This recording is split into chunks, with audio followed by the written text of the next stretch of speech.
What's going on, everybody? Some questions I keep getting asked about the Bitcoin ETFs. Why are we not seeing the market pump on the back of it? Or more importantly, have they been cancelled? Well, I did a video yesterday talking about why these are going to be pretty exciting. What I wanted to do in this one is give you the most up-to-date information as to why I think these ETFs are coming. They're coming soon, and I think the market is going to move on the back of it. So all of that in this video. So make sure you subscribe to the channel to keep up to the latest and greatest in cryptocurrency. And with that being said, let's take a look at exactly what's going on in the market. So interestingly, with CoinMarketCap, you now get the Fear and Greed Index, and we are in a position of greed. What does greed mean? Well, it means that people are buying, which is good to know. It's telling people we should be greedy about cryptocurrency. Now, again, market factors can determine this, but again, ultimately the chart is saying that right now we are in a phase where we could see some pretty strong upside movement. Now, what we do know is there was a lot of excitement around these ETFs. Blackrock, Fidelity, Cboe, a number of other big financial institutional investments would be coming to cryptocurrency using these ETFs. Now, they're all with the SEC, and we did get that big dump yesterday as people panicked. What we do know, though, is whales have been buying. This chart here, the green line is the price of Bitcoin, and the yellow line, hopefully you can see the yellow line, is the amount of Bitcoin wallets that have between 1,000 and 10,000 Bitcoin in them. So again, just to reference how much that is, you think a wallet with 10,000 Bitcoin times by the current price of 30,500 is a $305 million wallet. It's a pretty heavy wallet. What we can see is the wallet's gone exactly the same way the Bitcoin price has done on the back of that Blackrock and other financial institution news. But what is it all about? Why are we not seeing it? Why is the market not going crazy? Well, we have to start by understanding exactly what the problem is. So they all filed for their spot Bitcoin ETFs. Remember, not many Bitcoin ETFs, if any, have been passed in the previous time by the SEC, but this one does feel different. But what is a comprehensive surveillance agreement? This will become important in just a second, but a surveillance agreement provides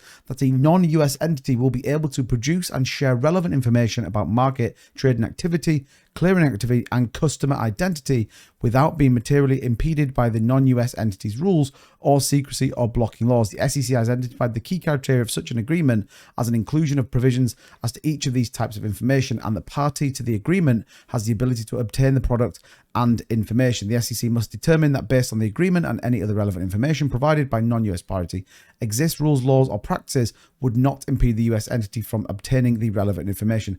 Ultimately, what does it mean?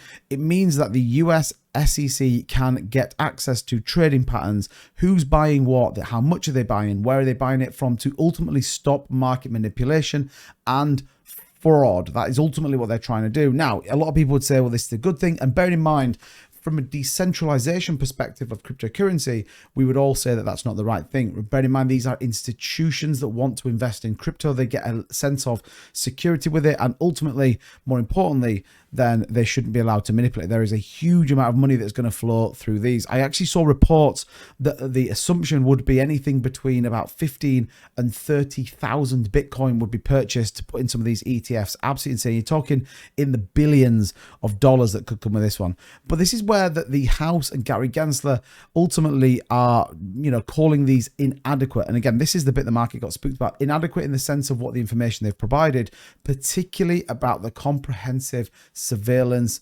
sharing point. This is a critical bit. It says a report of the US Securities and Exchange Commission called Bitcoin ETF filings financial giants inadequate. The US Financial Services Committee Chairman Patrick McHenry took to Twitter to warn Chair Gary Gensler the crypto community mocks the US SEC for leveraged futures Bitcoin ETFs, but still no spot Bitcoin ETFs. Patrick McHenry criticized SEC Gary Gensler, and the US House Republican Chairman will closely watch the US SEC's response to spot Bitcoin ETF filings by financial services giant BlackRock. This is important. This is a shift. You can see a shift in the narrative already from the US in the fact that Gary Gensler is already on the hooks, and these things haven't even been agreed yet, that people are watching it. The US wants crypto investment, and I think that is an important part. We'll see if Gary Gensler dares get in the way of this.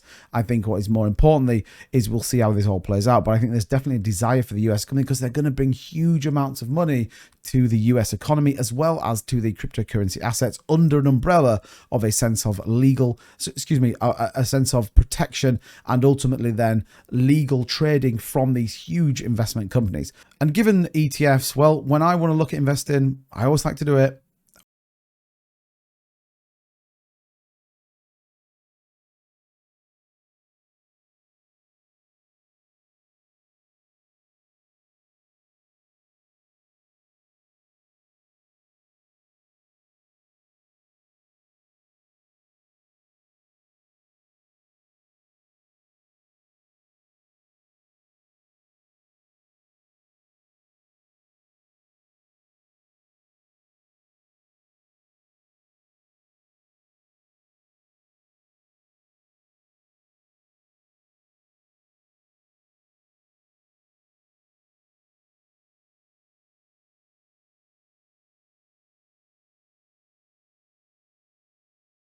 lot have now resubmitted theirs using Coinbase as that surveillance sharing partner amid the SEC dissatisfaction. So ultimately, the SEC coming back and saying you need to get a surveillance sharing partner, which we know obviously allows the SEC to tap into their markets and understand what's going on. Coinbase has been selected by all of these. Cboe, Blackrock, Fidelity have all picked Coinbase.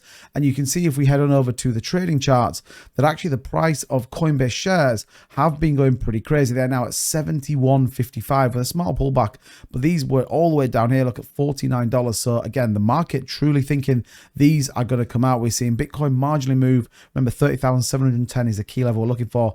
Coinbase though up at $71. That is a strong move, as high as we've been back since April 2023. Imagine that. Absolutely insane to see what goes on with Coinbase. But in my view then, a lot of this is going in the right direction. A lot of sentiment is going in the right direction. And it could be, like I said, a big play for cryptocurrency. Huge investment, massive institutions, and some fair game market, given the fact we're getting Blackrock, Cboe, and Fidelity as well as another others. So it's great news. It's time to wait, see what comes out. Don't get spooked by the market, but I think we could see some ETFs coming very, very soon on spot Bitcoin trades, and they could be huge. Let me know in the comments though down below. What do you think of the spot ETFs? Do you think they're going to be agreed or not? And if you haven't already, smash the like button, subscribe to the channel for more, and I'll see you all in the next one. Bye-bye.